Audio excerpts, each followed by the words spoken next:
Hello everyone, welcome to unicorns. बच्चों, आपका GT में कोई भी करंट अफेयर ना छूटे, क्योंकि आपको करने हैं बहुत सारे काम और आप अप टू डेट नहीं रह सकते हैं, राइट। तो हम लोग आपकी मदद करने के लिए रेगुलरली जो आपसे इम्पोर्टेंट जो सवाल पूछे जा सकते हैं उससे रिलेटेड आपके लिए न्यूज लेकर आते हैं, जो आपको जानना बहुत ही जरूरी है अपनी प्रिपरेशन के लिए, राइट। तो आज की न्यूज क्या है कि Mahua Moitra expulsion breaking down the Lok Sabha ethic committee report, right. तो ये जो मेंबर ऑफ पार्लियामेंट है मैम, इनका एक्सपल्शन हो गया है अभी रिसेंटली, और ऐसा क्यों हुआ है, अब और कौन सी कमिटी ने किया है, दैट इज इंपॉर्टेंट, राइट। तो आपके जो इनका एक्सपल्शन हुआ है वो किस बेसिस पर हुआ है, पहले ये देख लेते हैं कि इनका एक्सपल्शन एथिक्स कमिटी ने किया है।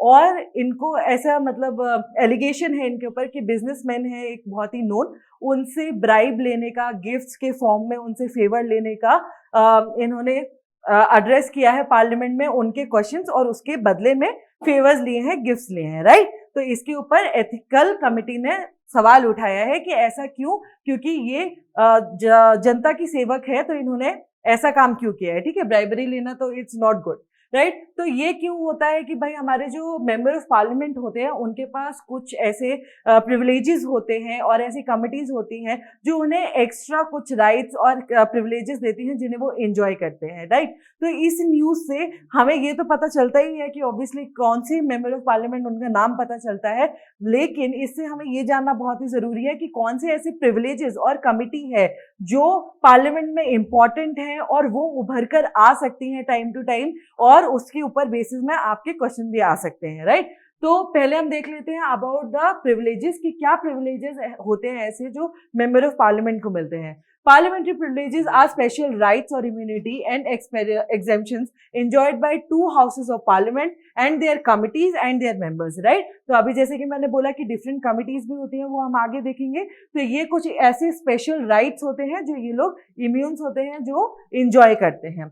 उसके बाद these privileges are defined in article 105। तो the article that you have to like remember कि ये जो प्रिविलेजेस होते हैं एमपीज के, वो कौन से आर्टिकल के अंदर आते हैं, तो that is 105, okay, in the Indian Constitution. Under these privileges, the members of parliament are exempted from any civil liability but not criminal liability, right? तो क्रिमिनल लाइबिलिटीज क्या होते हैं, जैसे मर्डर या फिर आपने किसी को नुकसान पहुंचाया है, क्रिमिनल जो आपके एक्ट्स होते हैं उसके अंदर नहीं, बल्कि नॉर्मल जो आपके वो होते हैं लाइबिलिटीज, उसके थ्रू आपको एग्जाम करती हैं, उससे आपको बचाती हैं। और ऐसा एक्चुअल में होता है। आपने पहले राहुल गांधी का भी एक्सपल्शन देखा होगा कि कैसे थोड़े दिन पहले उनका भी एक्सपल्शन हुआ था पार्लियामेंट से, right, for any statement made or act done in course of their duties, ठीक है। तो उनके लिए स्पेशल राइट्स होते हैं ऐसे reserve. The privileges are claimed only when the person is a member of house and as soon as she ends to be the member, these privileges are gone। तो जैसे ही आपका सदस्यता खत्म हो जाती है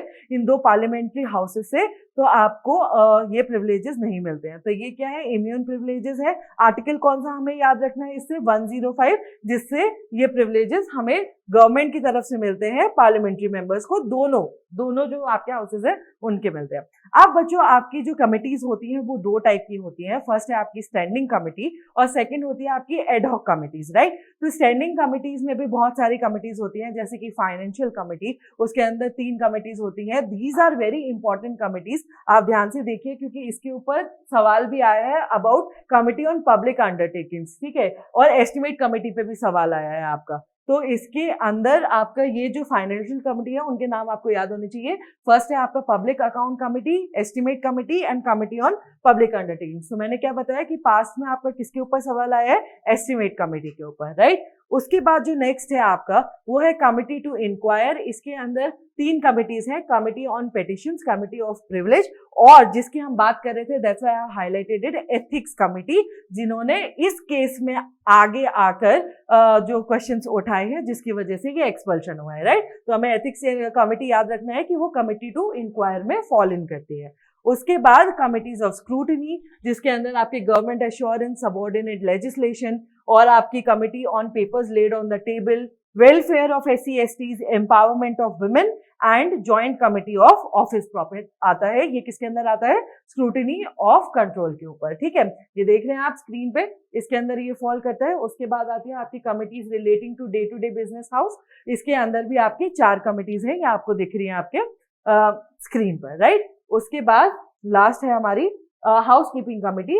इसमें भी आपकी 4-5 कमिटीज हैं, 4 कमिटीज हैं। General purpose of committee, house committee, library committee, joint committee on salaries and allowances of members, right. तो आप देख रहे हैं कि कितनी डिटेल्ड सारी कमिटीज है। उसके बाद मैंने आपको बताया था कि आपकी जो डिवीजन है वो 2 कमिटीज में है। एक है स्टैंडिंग कमिटीज, जिसके अंदर मैंने पहले आपको बताया फाइनेंस कमिटी जैसे, और अब है आपकी एड हॉक कमिटीज, जिसके अंदर 2 कमिटीज फॉल करती हैं। फर्स्ट है आपका इंक्वायरी कमिटी और सेकंड है आपका एडवाइजरी कमिटी। तो जो भी इंक्वायरी रिलेटेड इश्यूज होते हैं वो इस कमिटी के पास जाते हैं, और एडवाइजरी कमिटी के पास कौन से जाते हैं? जो भी हम एडवाइसेस सजेशंस देते हैं तो फिर वो लोग इसे पूरा करते हैं, राइट।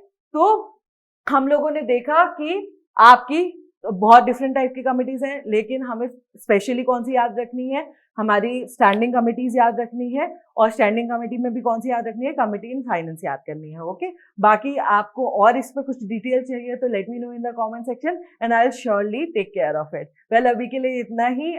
उम्मीद है आपको इन्फॉर्मेशन पसंद आई होगी, और ऐसी अमेजिंग वीडियोस के लिए please subscribe to Unimons. Thank you.